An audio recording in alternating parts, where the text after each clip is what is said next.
Imagine for a moment that somewhere in the middle of Texas there was a large foreign military base. Say Chinese or Russian.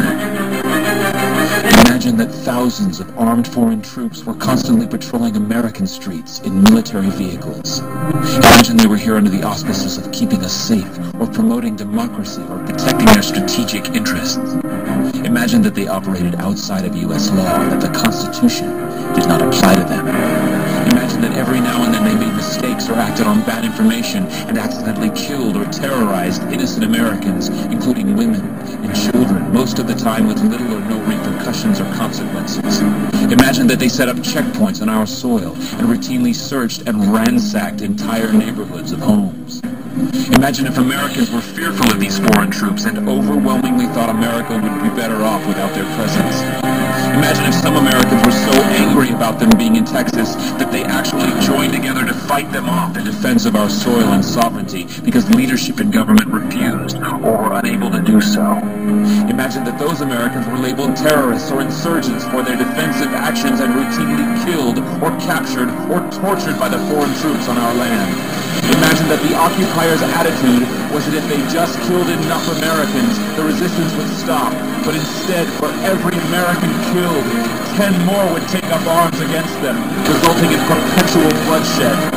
Imagine if most of the citizens of the foreign land also wanted these troops to return home. Imagine if they elected a leader who promised to bring them home and put an end to this horror. Imagine if that leader changed his mind once he took office. The reality is that our military presence on foreign soil is as offensive to the people that live there as armed Chinese troops would be if they were stationed in Texas. Shutting down military bases and seeking to deal with other nations with threats and violence is not isolationism. It is the opposite. Opening ourselves up to friendship, honest trade, and diplomacy is the foreign policy of peace and prosperity. It is the only foreign policy that will not bankrupt us in the short order, as our current actions most definitely will. I share the disappointment of the American people with the foreign policy. Shutting down military bases and seeking to deal with other nations with threats and violence is not isolationism. It is the opposite. Opening ourselves up to friendship, honest trade, and diplomacy is the foreign policy of peace and prosperity.